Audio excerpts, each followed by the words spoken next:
Okay, this is the Diana Wright Show, and we are live online, and we begin the show for this week right now. Thank you so much for joining me, and welcome to the program as we remind you that our major mission on this show is to get each and every one of you to join our I Love Me crusade and Love Me for Males crusade, so that you can love yourself and you can also teach your children to love themselves. Hope you had a great weekend and hope that you are remembering and putting it down on your calendar.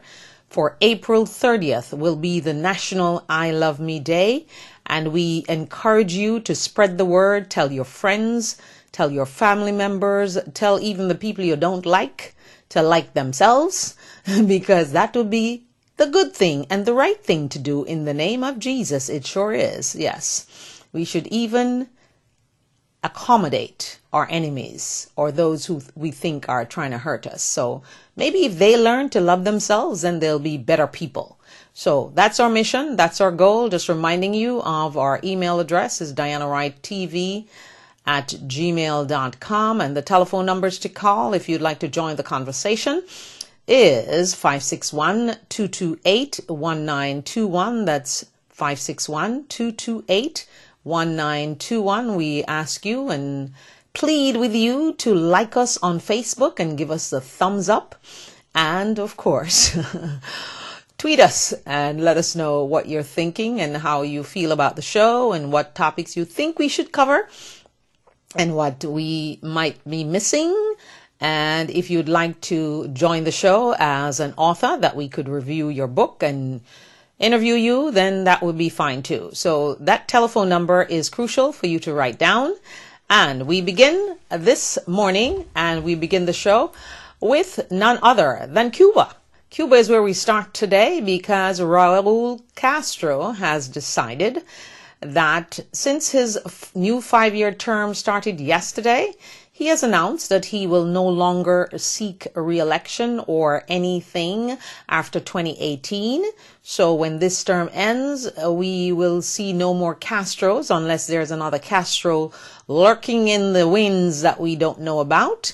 And also, we wonder, how will this affect Cuban relations with not just the United States, but with the rest of the world, especially those folks in Miami who are always trying to fight for what they left in Cuba, or fight for going back there, or, just keep the revolution going. So I just kind of wonder today how that will affect all of this. Is it because there's still a Castro name there that things are not changing fast enough as we would want them to? Because, we kind of want things to change instantly. But if you think about the Cubans that have gone through the struggle, for them, change cannot come soon enough. So when you're not part of the struggle, you really don't understand. But when you're part of it, you do indeed understand, and your patience become a little more thin. All right. So we're going to watch that and see. Hopefully we're all around, God's willing, until 2018 to see how this changes and what takes place in Cuba following that, or what indeed that Raul Castro will do in his new term. What changes will he make? How, will he ease tensions? What policies will he introduce? How will he relate to the Cubans who are so strong in, say, Florida, in Miami? What's the relationship with the United States? How better will it be or will not be? We will just have to wait and see about that. All right. We now move to our Secretary of State, the new one. That's John Kerry. And he began his 9 countries, 11-day tour of Europe and the Middle East. Yes, he started in London and, of course, met with Prime Minister David Cameron in London. And he then moves to, I think his next stop will be Berlin. Yes, he moves to Berlin next. And then he goes to Paris. Then he goes to Rome. Then he goes to Cairo. Then he goes to Ankara. Then he goes to Riyadh. and Abu Dhabi. And then, of course, the trip ends in Doha, Qatar. So, what a trip. What is it? 9 countries in 11 days. Well, we have to, I really think we need to give God's blessings to John Kerry, our new Secretary of State, because we know that the previous Secretary of State, Hillary Clinton, traveled more than any other Secretary of State. So we will see what records our new Secretary of State, John Kerry, which everyone seems to love, we'll see how he rack up the miles in travel miles. All right. So we'll be watching that, and we wish him well as he begins his journey as Secretary of State for the United States. So what pleasure. My goodness. What a lot of countries. He started with our greatest ally, Britain, then Berlin, then Paris, then Rome, then Cairo. Wow. Riyadh, Abu Dhabi. Some of us will never even imagine going to those places. And then Doha, Qatar is his final leg of his journey. And then he's back in the United States. Well, maybe we all should try to travel to some of those places. How about that? That would be a good thing, because remember, right here on this show, I encourage you to, improve your horizon, expand your horizon. And maybe what we need to do is start traveling the world. I don't know. A lot of us are kind of scared of the Middle East, but there seems to be lots to learn. If you go to places like Dubai, lots of Americans live in there. The expat community is huge in Dubai. It's huge in Berlin, in Paris, in Rome, all those places. Well, Cairo, not so sure about that these days. But we certainly need to expand our horizon in this country. And, parents especially, we need to stop letting our children believe that America is the world, because it really isn't. There's a big world out there to discover and expand. And I don't know if a lot of you know that there's also, if your children would like to go overseas for college, there are American universities in Rome, in France, in Germany. Name the country. You can find an American university in those countries. So maybe that's something that your youngsters need to be thinking about, wanting to expand their horizon. I know it's kind of troubling and difficult for young people to leave home and go, to a foreign place, but maybe one person, one parent should go with that child. If it's even just for a year, they'll learn another language. They will observe and see other culture, other people. They'll see just another world that you're not going to see if you just stay here in the U.S. So it's a good thing. I know lots of kids like my daughter will be apprehensive as she got accepted at the American University in Rome. And her concern would be that her dad cannot be there. So lots of kids will have that kind of apprehension. But at any point in their journey, because you can actually go to these schools for 1 semester, or 1 year, or just the summer, to have a different experience. It's a good thing. It's a good thing. It opens up your mind. It's good for your brain, neuroplasticity. So maybe that's something we all should start thinking about for our children, so they'll have a different experience, and more than likely a better experience than we had as youngsters. Because when I was applying for college, if I knew there was an American university in Paris, you bet your bottom dollar I would have been there. All right. Or in Rome, for that matter. So as we grow and as we get more information, I'd just like to let you know that this is a possibility for your child. And going there is not that much more expensive than sending your child to college here, to a dorm here in the U.S. So it will just give them another and a better experience. And if they go and they don't like it after 1 semester, they come back home and go to a university here in the U.S. But it is really important to just try to learn about other people, because the more we learn about others is the less fearful we are of them. So I encourage you, parents, as you look at colleges for 2013 or 2014 or any year to come, just consider the fact that there are American universities in Europe and around the world that your child might just be interested in expanding what they do know already. And it will be a wonderful experience for them to grow. All right. So just thought I'd let you know something I thought you needed to know. How about that? All right. All eyes are on Italy today because they started their elections yesterday. Today is the second day of their elections. Should we have 2-day election here in America? I just thought about that when because a lot of countries, these countries, they have elections over 2 days. So the person in the lead right now is Luigi Bersani. He's the one that's in the lead right now, but don't count out that girl's man, Mr. Don't count him out, because even though he had to leave and because of his, womanizing mind and eyes and problems with the varied females in his life, Mr. Berlusconi, he is still in the running. He's been rising in the polls. It's not like in America, once you commit that grave sin of infidelity and womanization, you are not allowed to run again. He's actually running again and doing pretty well. Shocking. Okay, shocking. So, Mr. Berlusconi, he is right up there in the polls. So, Italians are hopping mad though, because unemployment has increased from 6%, I think it was in 2007, and now it's 11%. So Italians are very mad. I heard some of them being interviewed this morning, and they are hopping mad about the whole politics, and they want to take their country back, and they are just mad. All right. And the unemployment, they needed to change. Italians are very angry today. So I don't know which politician will come out victorious, but they are a little different, because then they're going to have a coalition with that person who wins today. And then they form a coalition of 2 or 3 people to run the country. And just in case there is no clear winner, wow, the process will have to start all over again. Imagine that. Wow. I don't think that will go over very well here.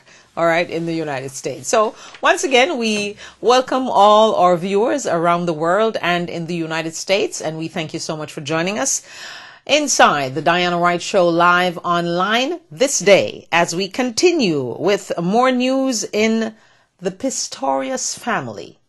Are you getting a little confused about the law in South Africa? I am, because now, is it Carl is his name? Yes. Carl Pistorius, that is Oscar Pistorius's brother, has his own problems with a homicide that he supposedly was part of in 2010. Remember the lead prosecutor? He had his own issues in 2010 also. So, Carl Pistorius's trial was postponed to allow him to be at Oscar Pistorius's bail hearing and whatever procedure he went through last week, to be a support. So I asked myself, if your brother, who just happens to be a celebrity, is charged with murder, and you have your own trial, you can ask to get your trial postponed so you can be there to hold his hand? Wow. That's my wow moment for this day. I'm still not clear. I'm still not understanding it, but that is what it is. And that's what actually happened. Now, the rumor mill in South Africa is raging again, because it is now being said that Reeva Steenkamp was pregnant. And there's also another rumor that she was beaten with a baseball bat before she locked herself in the bathroom. I am not sure. I am exhausted trying to figure this out. And I'm sure you must be by now, because I just never knew you could have your trial postponed to go and support your brother with his trial, with his bail hearing. Okay, so we'll watch. I wonder what else is going to come out about this whole saga. It's actually confusing. And we're talking about South Africa. Remember apartheid? maybe that's the reason it's a little confusing, because now that they're not supposedly apartheid, they're in a new era. Some of these things are carried over. I don't know. But it just seems a little confusing to me to see that you can actually be charged for murder and your brother is also charged for homicide, and he has a trial and he can postpone his trial to be supporting you. Why is that? Or is it just for this family because Pistorius just happens to be a celebrity, an Olympic champion, an icon, whatever name or title you want to give him? Questionable. Let's give that some thought. I wonder how that would work here in the United States. Wow. That's my wow moment for this day. It definitely deserves a wow. So the news continues with the Pistorius family in South Africa. I wonder what we're going to hear today. I hope it's something a little different. Okay, let's move on to Pope Benedict. Pope Benedict has cleared the way. What a powerful man he is. Good thing he's still alive and around with us. He has cleared the way now to have a new pope in place by March 17th, so that the pope will be in action for Easter, just in time for Easter. So maybe it is indeed a good thing that he actually resigned and he's still here so he can hurry things along. But the rumor mill continues about the sex scandals within the cardinals, and that is, or part of, the reason why Pope Benedict decided to resign. What are we to believe? Everything seems so confusing and so mixed up and muddled and muddled and confusing. What should we believe? Or should we just clear our minds, read it, and take everything with a grain of salt? I think maybe we should do that, because we really are not quite sure what the truth is. I think the only truth right now is that Pope Benedict actually cleared the way for the process of selecting a new pope can go forward quickly, as opposed to being dragged out. So there will be, based on what we're hearing right now, a pope in place by Easter. So all the Catholics out there, and there are lots and lots of Catholics, as in millions around the world, they will be happy to know that they will have a new pope in place come Easter. And of course, Wednesday of this week will be the last public appearance by Pope Benedict, because, you know, Thursday will be his final day. And as we wait for our sequester to loom over our heads, and the Republicans continue their politics of obstruction in Washington, we wait. But maybe, just maybe, their system of crisis management will come to an end on Thursday too, just before Friday.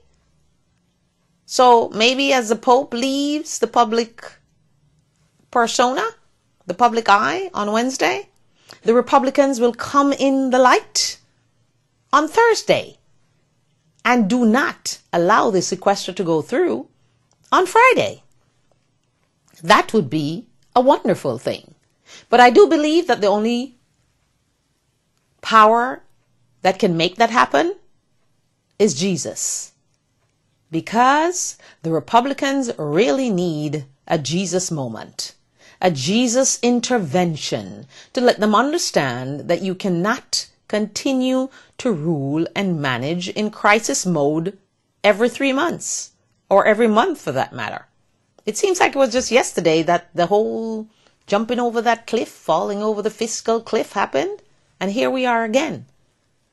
Another cliff. They're not calling it a cliff or a slope or a glide or anymore. They are just calling it sequester, or not to sequester. And, oh, it's the president's fault. He's the one who wanted it. And then, no, they run the tape of Mr. Boehner saying he's happy about it, because he got 98% of what he wanted. And the Republicans have leverage now over the Democrats. Wow. When do we ever get anything done, any work done, any real work done? Not presenting Oscars and all kind of stuff and, When do we get the people's work done? And when do we have Americans more stable so that they don't have to worry about what's going to happen next week? And who's going to lose their jobs next week? And who's going to be furloughed and not have a paycheck? And who's going to be held up in the airport because the TSA people will not be able to operate because they will have to be laid off? Well, just maybe for the airport's sake, maybe we'll get through a little faster. How about that? Because those TSA people, they tend to be more of a burden than they are to the solution. Because some of them just don't have any brain to see that if you're wearing a jacket and you're going through the scanner, you can actually go through the scanner and that scanner, body scanner, will actually see through the jacket. So, maybe, I don't know. What's going to happen? So I guess everybody will be in crisis mode until Friday. Because I truly believe that by Thursday evening, we will hear a miraculous turn of events and we'll be told there will be no sequester. It will not go in effect. All right? That is my positive hope and prayer for this great nation called the United States of America. And then maybe some people are saying kick the can down the road. Some people are saying deal with it now. I say deal with it now based on the best and most fair way to do whatever we're doing. Whether you're talking about spending, tax reform, whatever it is. We just need it to be done in a fair way so that the rich alone does not get all the benefits and the poor gets a stick all the time. So whatever way you do it, Republicans, whatever way you decide to get your Jesus moment, please just let it be a fair way because that is actually God's way. We're always going to have people who are poor and who are less fortunate, but we should at least show some compassion for those who are down there and cannot help themselves. Instead of constantly hounding and pounding the poor and letting them feel so bad about where they are and letting them feel as if they're worthless, we need to show more compassion. So the Republicans might take up a new policy and some new principles on how to be more compassionate. All right? So that's just what I have to say about that sequester that looms over our heads until Friday, March 1st. And why do we continue to do this? Remember, I'm asking you to get in action, get ready with your phones to call Washington, and let them hear your voices. Don't just sit back and cry in your soup and say, I can't do anything. Yes, you can. You can exercise your power by using your phone. And if you jam those phone lines, I promise you, somebody will move. Somebody will say something. It will make the news that the phone lines to Congress and the Senate and the White House were jammed today, tomorrow, Wednesday, Thursday. Make sure you do it before Friday comes. Because they have a way of waiting until midnight to do it, so 12:01 doesn't come and it's not done, even though they've caused us so much stress just getting there. So that's my hope and my prayer that the Republicans will indeed get their Jesus moment. All right. More news as it concerns the Roman Catholic Church. Britain's most senior Roman Catholic cleric has resigned amid allegations of inappropriate behavior made by priests. And his bad behavior, you see, has been going on for over 30 years. So, Pope Benedict again formally accepted the resignation of Cardinal Keith O'Brien, and he is the Archbishop of the St. Andrews and Edinburgh Diocese. So, bad behavior, cardinal, Catholic Church. What do we need to know next?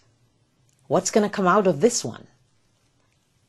So the Pope is very busy before his final day, his final public day, which is Wednesday, and his resignation day is effective on Thursday. He's very busy. But he's doing some good things, I can see, like speeding up the process to have a new Pope. And now he's accepted. Formally, they said, accepted the resignation of Cardinal Keith O'Brien. I wonder what he did. I'm going to find out. I'll let you know.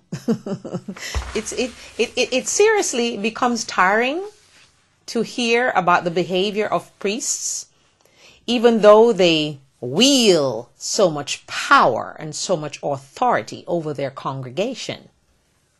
And which moves us to the power of our priests or pastors or prophetesses or bishops or prophets, how their real power over their congregation, and then, oops, you find out that their life is not so wonderful or clean or without sin after all. What do we do about them? And how do we let them know how we're feeling about their errors? Now remember that no one is perfect. And even priests and cardinals and prophets and prophetesses and bishops and pastors and preachers, because you know that all of that is the titles that they do have. They are human. They do err. They do keep malice. They do gossip. They do things like things that we don't want to talk about, like molesting young boys, as the Catholic Church has been accused of for so many years. Nuns having relationships with other young nuns. So it's all there. Pastors gossiping with their congregation. Pastors having relationships with their congregation members. The sordid affairs, it comes out. But it is so wonderful to know that when you go to your Bible, you see, it tells you that anything that happens in secret normally comes out anyway. So if it happens in the dark, it comes to light eventually. So even though some pastors and some preachers and some bishops and some cardinals behave badly, eventually it took 30 years for his resignation to be accepted. So how long is it going to take for your leader to be outed and for them to realize that they're not actually gods, you see? They're human beings who err.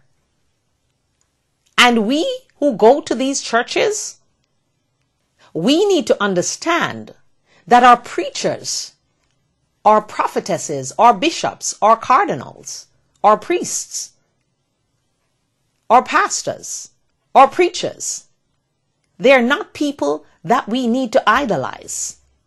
They're just human beings. So when they make a mistake, or when they behave badly, as we are told about Cardinal Keith O'Brien, we are not shocked, because we remember and keep in mind and kept it in mind that they are human before they are preachers and bishops and pastors and cardinals and prophetesses and prophets.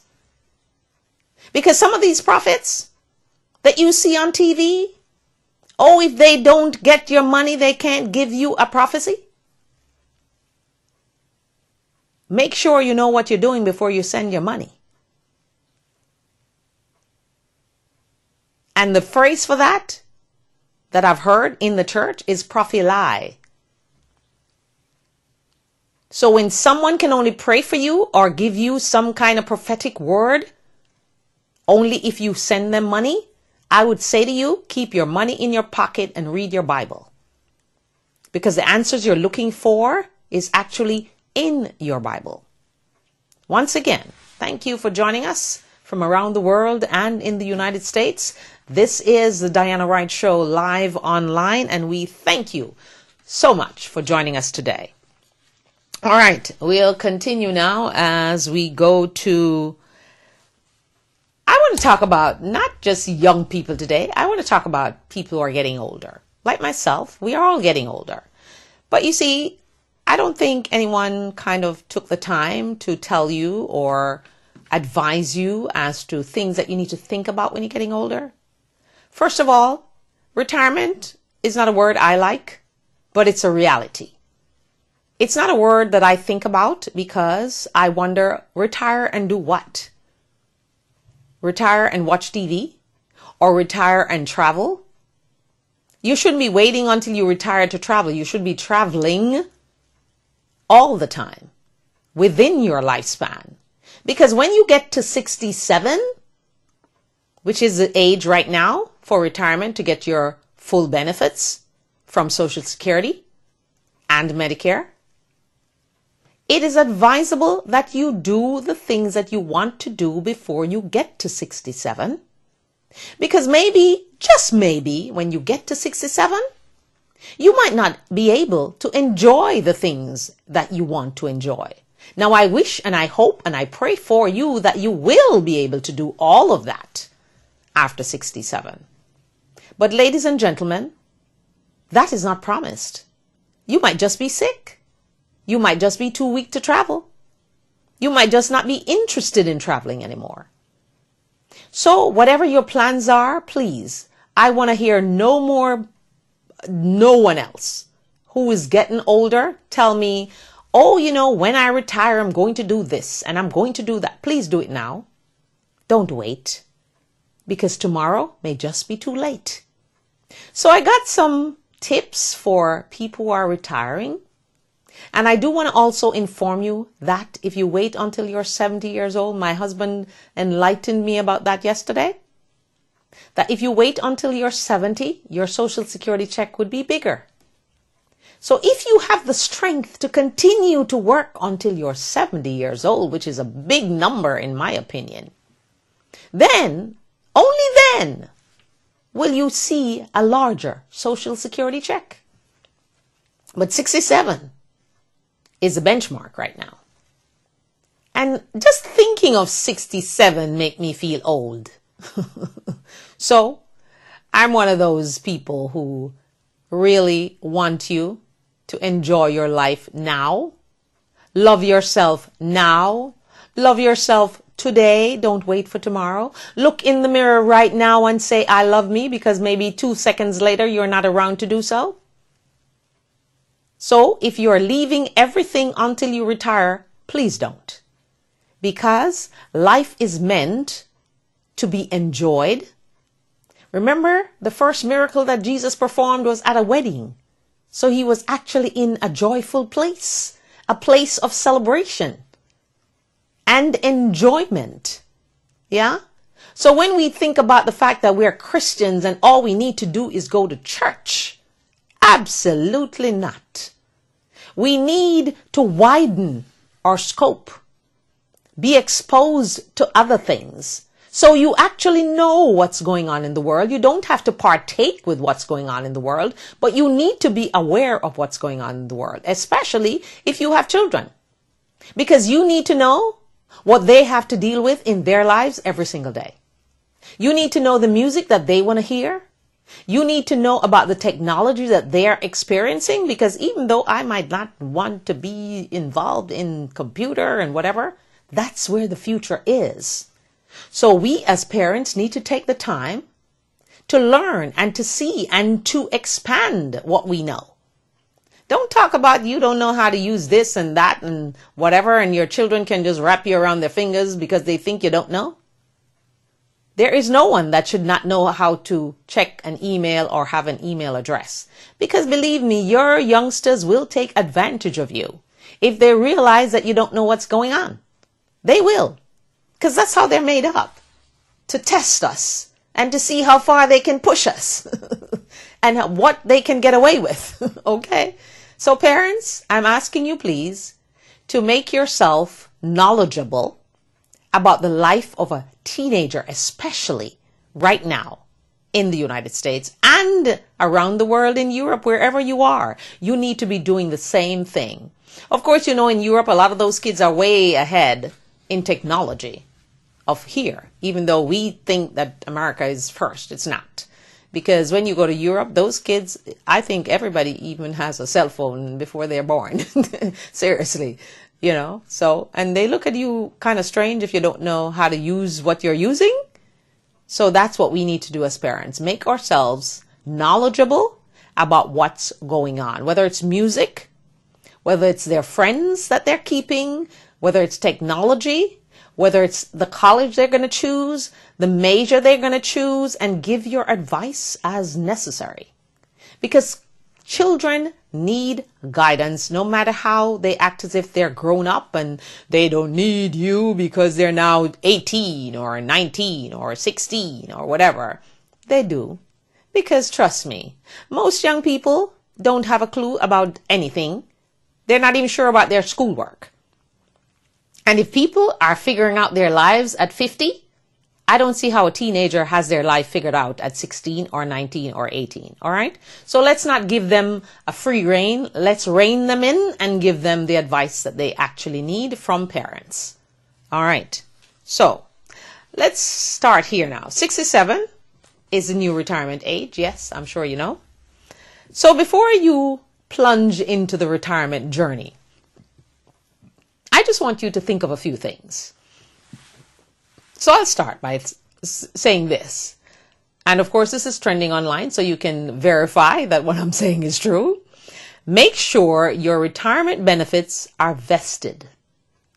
And just to explain that a little bit, you need to know the date when you can keep all your benefits. Because remember now, if you retire early, you might not necessarily be entitled to all of your benefits from that particular job. So you want to make sure you don't retire before you're going to get all your benefits. All right? Because when you retire, I'm sure the money just seems to get funny. All right? So that's number one. Number two, decide when to claim your Social Security. You can boost, as I was talking about before, you can boost your monthly payments if you retire at 70. So if you have the gusto and if you have the energy and the strength to carry on and you're not a millionaire, maybe, just maybe, you should work until you're 70 years old. But of course, if you can't hack it, well, you just have to do what you have to do. But 70 is that number where you will get quite a bit more. And I'm going to find out exactly the percentage more that you get and let you know. Because yesterday when my husband was discussing it with me, I was actually shocked. I had no idea. And then I went online and whoops, here it is. I found it. All right. So sign up for Medicare. Now, this is very important because of healthcare issues. So you need to sign up for Medicare on time. And what they mean by on time, the best time to sign up for Medicare is 3 months before the month of your 65th birthday. Okay. Remember now, retirement age 67. We're talking about Medicare now. So before you get to 65, 3 months before that month of your birthday, you need to make sure you sign up for Medicare. All right. Have I confused you so far? I hope not. All right. I just want to repeat the Medicare one again. So you need to sign up for Medicare on time. And this on time simply means 3 months before your birthday month that you become 65 is when you need to sign up for Medicare. And I'm going to have to repeat this to myself several more years. I have quite a bit of time to go to 65. So, all right.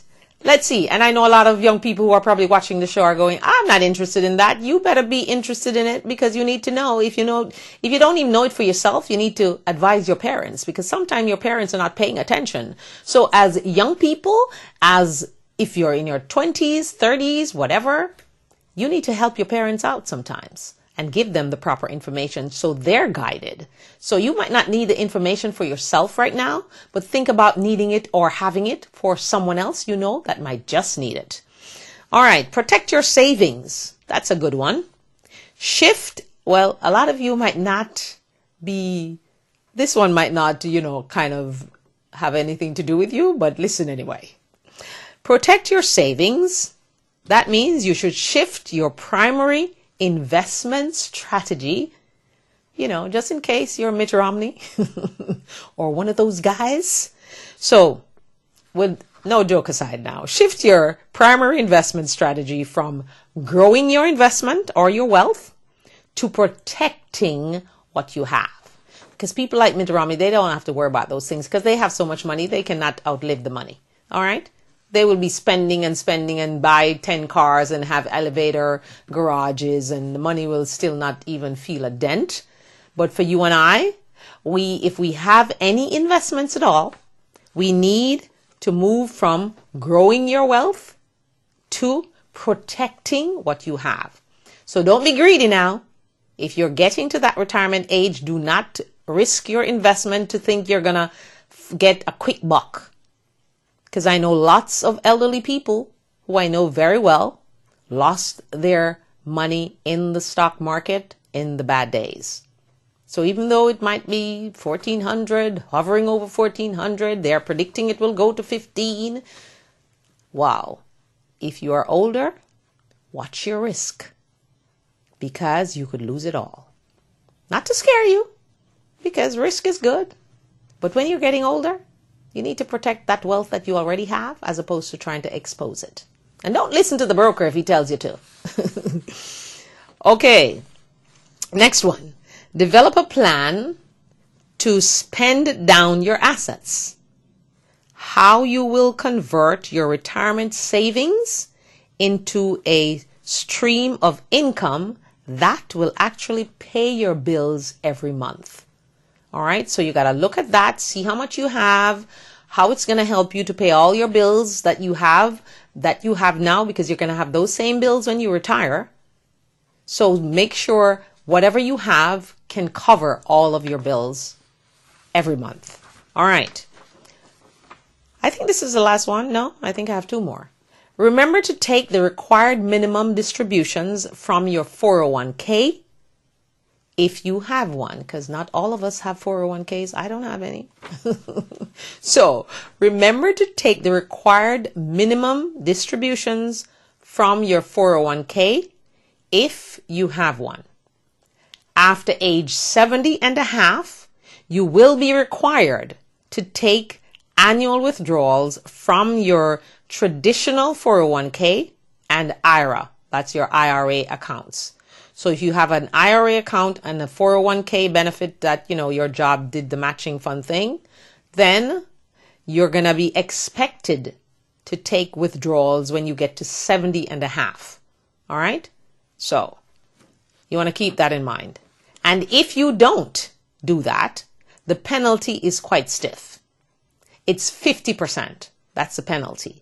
So make sure you check that. When you get to 70 and a half, and even before, you just make sure your withdrawals are coming out of that 401k or that IRA, that IRA, as they shorten it, so that you don't have to pay that penalty of 50%, because that's a lot of money to lose when you're retiring or you have retired. That would give you a stroke maybe. Okay, so just keep that in mind as you go about your merry retirement plans. Don't forget to take the required minimum withdrawal, because if you don't from your 401k and your IRA, the penalty is 50%. When I saw the number, I was a little shocked. I was wondering if it was actually correct, but it is indeed correct. 50% is the penalty. So let's just keep you, and I will repeat this because, my week in review, or maybe this evening, I'll go over it again. And don't forget that if you miss a show, the Diana Wright Show live online, you can go to YouTube and see the show that you missed.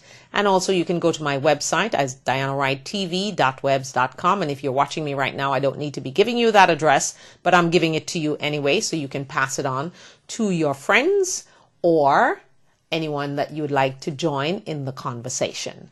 All right, let me just put the phone number up here so you can have it to write it down, to pass it on to your friends and family members who need some more information or need something clarified.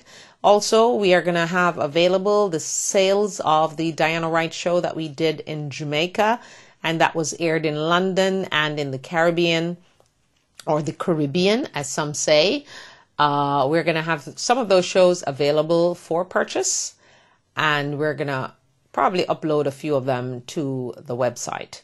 So if you'd like to, I know there's one young lady that's waiting for me to get one that is about step parents.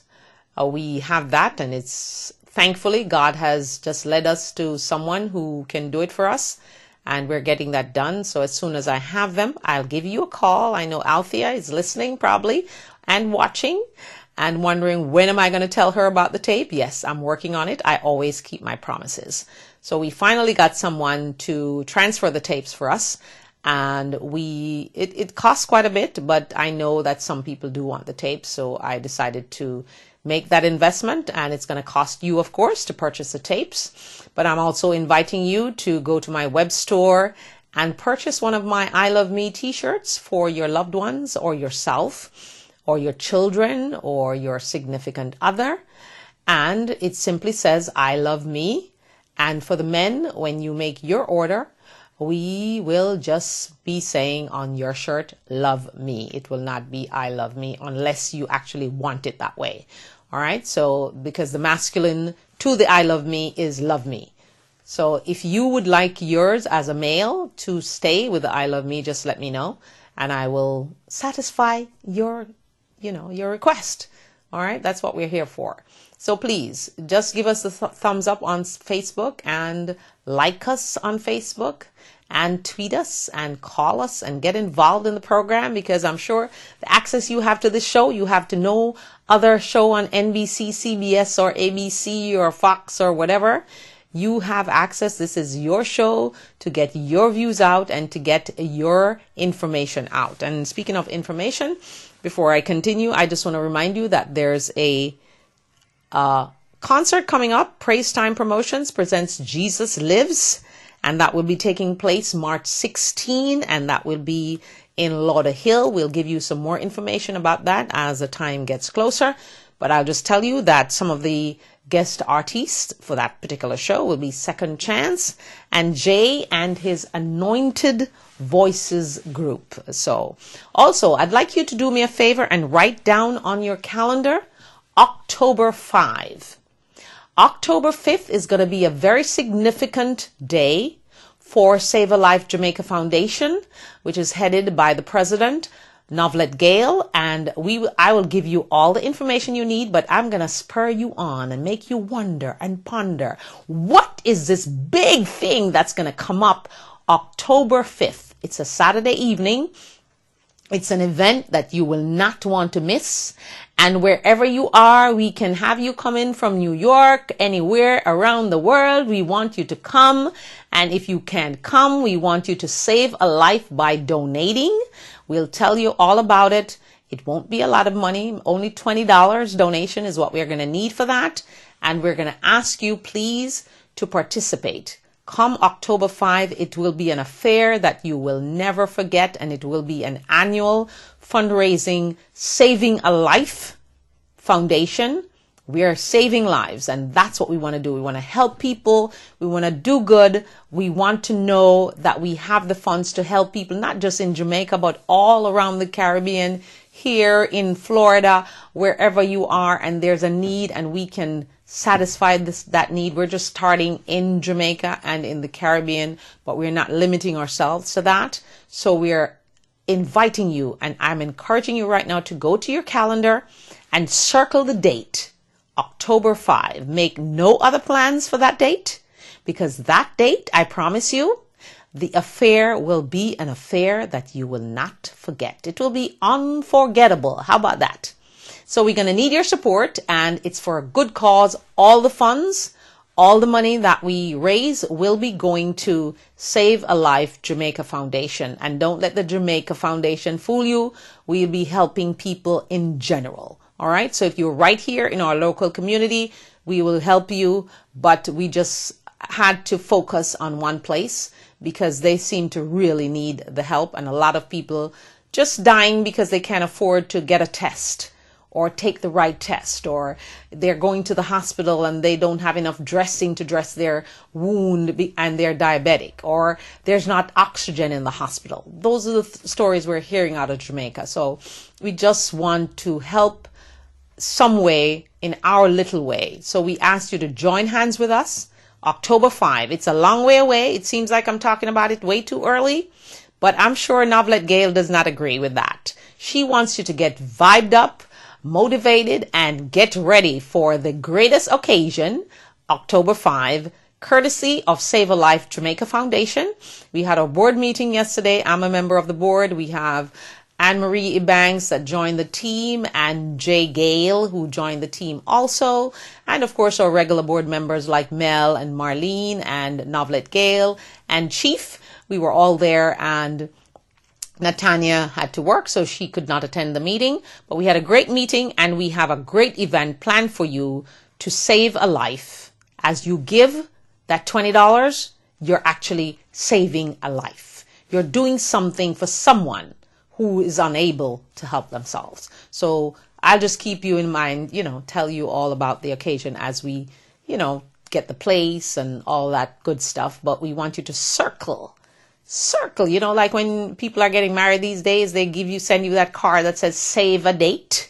So I'm asking you, courtesy of the Diana Wright Show, live online, and courtesy of Save a Life Jamaica Foundation, to save the date, October 5. Have no plans for that evening, all right? I promise you it will be wonderful, it will be classy, and you will come and you will enjoy yourself as you save a life in Jamaica and around the world. All right. So before I go back to the news, I just want to also remind you that if you'd like to have me speak at your occasion or your church or your event or your gathering, then you can give me a call at the number that you're seeing on the screen, 561-228-1921, and I will be happy to join you and celebrate with you and encourage and tell your people about loving themselves, how wonderful it can be to love yourself. Because you see, if you love yourself first, the world is at your feet. You can then conquer any dream or any desire you have if you just love yourself. And as parents, if we teach our children to love themselves, they can get over whatever happens to them in this big, bad world. All right. So in the same vein of retirement, I'm going to give you some exotic places that you can actually retire, and then you can also have free health care. So you don't have to worry about health care. Guatemala. Okay. There's a place called Lake Atitlan? Yes, Atitlan. That's the place that they're recommending that you retire. You can actually pay $15 to $20 a day if you're not well and you need to have someone take care of you 24 hours a day, or some semblance of 12 hours a day. How about that? Because sometimes you're sleeping. All right. So Guatemala, if you just want to check that out, lots of Americans are moving there, I gather. The next place is Buenos Aires, Argentina. Healthcare is free in Argentina. Who knew? Yes, it is free in Argentina. And Valencia, Spain, you also have free health care. And a 2-bedroom apartment in Valencia, Spain, $750 a month is what you could be paying. Think of retirement now.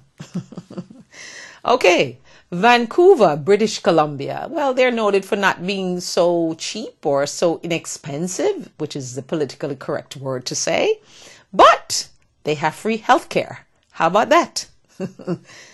And finally, Guam came in. They use US dollars, and it's southwest of Honolulu, Hawaii. So if you'd like to go and live in Guam very inexpensively, and you can still use your US dollar 1-for-1, Guam is a place to consider for retirement. So Guatemala, Buenos Aires, Argentina, Valencia, Spain, Vancouver, British Columbia, and Guam. Now, which one are you going to run and research? Because it is said that you can live very inexpensively in these places. Now, there are also parts of Italy and France. Yes, France. I said France. That you can live inexpensively too. The only problem with Europe, so, I put Spain in there, is that your dollar struggles, because you see that euro, it just can't be beaten. It can't get, when I went to Europe, I was like, what? I'm only getting 85 cents for my US dollar? So, and every day it seems to fluctuate. So if you go there and there's a good day, you better change out all the money you need, because the next day or 2 days later, you might just be losing some more money. And I got very annoyed about that. So the euro is strong and strong and strong. And of course, the pound is always strong. We know that. But I didn't know the euro, despite all their economic woes in Europe, their currency is just whipping the US dollar. And when you go for vacation, you're not so happy about that. Like, I met a Brazilian lady over the weekend, and she says, well, if you want to go on vacation to Brazil, it's 2 for 1. So you'll be in good stead in Brazil. So just keep in mind when you're going to Europe. And, one of the things I need to say to people, if you're moving to a new country, or if you're moving to a new state in the United States, please take the time to research that state or that country.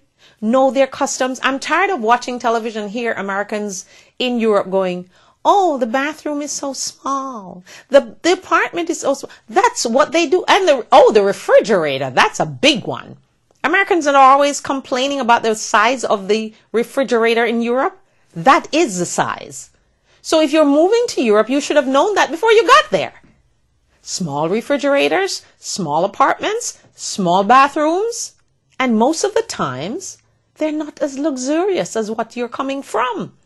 So if you're deciding to take up residency in Europe, please do your research and don't look so stupid with the realtors, because the realtors are normally standing there going, they're not saying anything, but I can read their minds, and they're saying, okay, stupid, why didn't you find that out before you got here? Didn't you know? This is Europe. This is not America. America is not the world. And I could see it on their faces. They're not speaking, but you could tell what they're thinking. So do me a favor, when you're going to Europe, or when you're changing states, please note that when you're moving from one state to another state in the U.S., all the states have different rules and regs. So you need to find them out before you go. All right, so those are the exotic places. I have a couple of stories that I want to get through first. Okay, so if you're planning to move, here are the states that you need to actually make sure you look at their income tax rules and their tax policy before you jump ship from where you are. Maryland. These states that I'm giving you, they have the worst tax policies, in the opinion of the writer, of course. Maryland, Iowa, Wisconsin, North Carolina, Minnesota, Rhode Island, Vermont, California, New Jersey, New York. I am asking you, please. It might look very bleak in the state that you are right now, but when you consider moving to another state and you think of, like in Georgia, they have what's called ad valorem taxes on your car. So to register your car, if you have a brand new, say, Mercedes, your ad valorem tax is like $700 when you register your car every year until that car gets, and the older the car, the less, of course, the money becomes. You need to know that before you go there. Is it worth going there for that? Sometimes it's not just about you can get a mansion to live in. There are other things. What kind of entertainment is there? What's the weather? If it's cold, you're going to need 2 sets of clothes. You're going to need warmer climate clothes, and you're going to need clothes for cold climate. We don't just need to pick up and move to some place because you can get a house for cheap, or you can live in the mansion of your dreams. And then when you get there, you're like, oh, this place is so boring. No, you need to do your homework on just about everything that you do. So I have our children doing homework at school.